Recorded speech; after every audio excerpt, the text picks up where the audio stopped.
So the following is a ceremony, or an example of a ceremony we would hold on site as we're working to recover a missing in action service member. And this is from a service member who went missing over France in 1943 during World War II. And he was an American airman.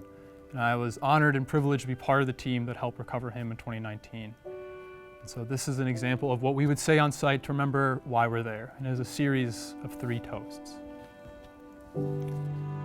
The first toast is to the professionals and the volunteers who strive to bring our fallen home. They may be in the lab, in the archives, or in the field, but everyone makes these recovery missions possible. This work means so much to so many back home in the United States.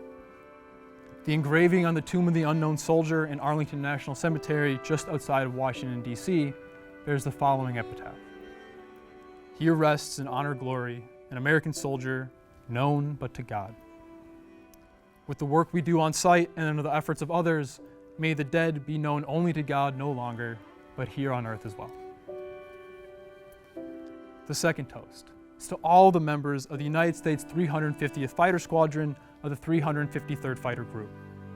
This unit had fought as part of the 8th Air Force since August 1943, flying numerous counter-air missions and provided much needed fighter escort for Allied bombers that attacked Axis targets in Western Europe.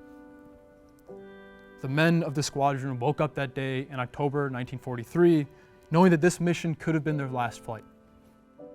Yet they all stepped into their airplanes, for they had a mission to accomplish.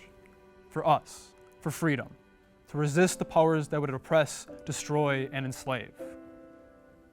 For this, we remember them. And the final toast is to the man who died so many years ago, went missing, and is now found.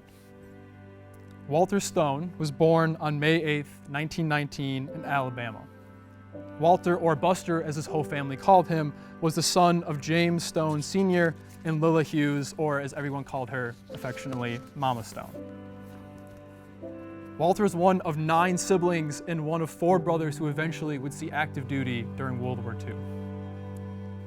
Now, Walter, or Buster, was well-liked and well-respected, and he had big plans for his life.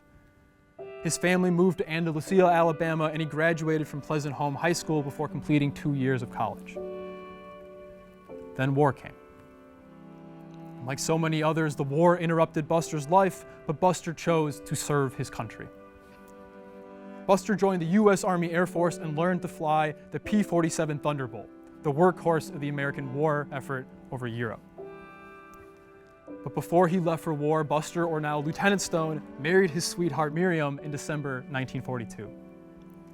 Soon after, Lieutenant Stone kissed his wife goodbye, and then his brother and his brother's son, who is now Lieutenant Stone's oldest surviving relative, drove to a nearby airbase. There, Lieutenant Stone's nephew remembers watching his dad embrace his brother before he left for war. They would be the last members of his family to see him alive. Lieutenant Stone's war was not an easy one, as Allied pilots fought to stay alive during daily missions over Nazi-occupied Europe. Often, Lieutenant Stone and his squadron escorted American bombers deep into enemy territory. And Lieutenant Stone's great-nephew recalls that one of Buster's brothers was a navigator on the big bombers, and in Buster's mind, every one of those bombers he was escorting might have his brother on board. That was the kind of brother he was. On October 23, 1943, Lieutenant Stone and the rest of his unit woke up early, ate a nervous breakfast, and then entered the briefing tent. Their mission that day was to escort American bombers to targets near Cambrai in Nazi-occupied northern France.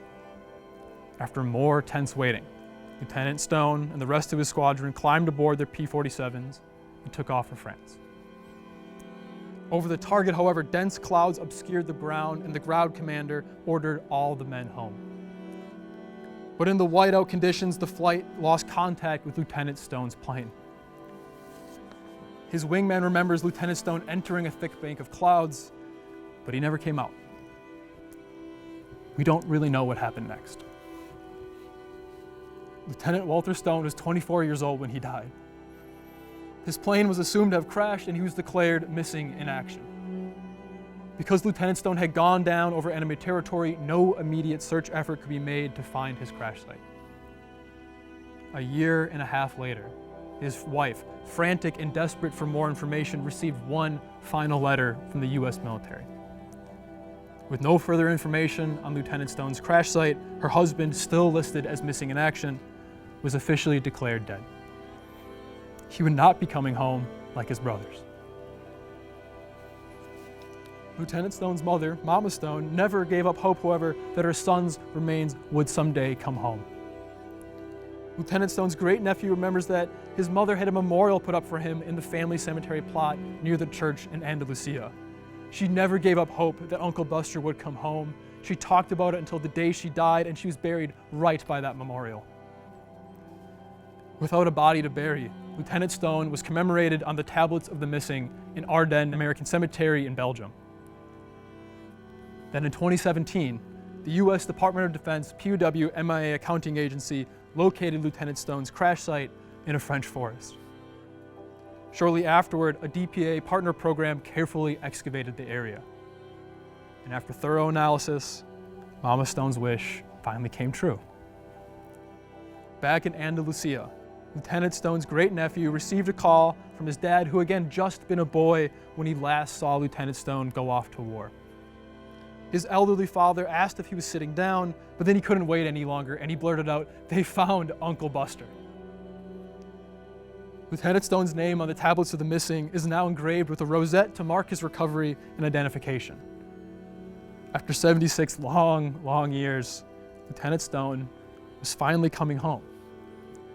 He was buried with honors on May 11th, 2019, just days after what would have been his 100th birthday, and one day before Mother's Day, in the family plot right next to the ever-hopeful Mama Stone. So, this final toast is to Lieutenant Walter Stone, or Buster. He was a hero who made the ultimate sacrifice to protect his friends, keep his family safe, and so that we could all live in freedom today. It is to him and to men like him who we owe a debt of gratitude that can never be fully repaid. But we must try to Buster.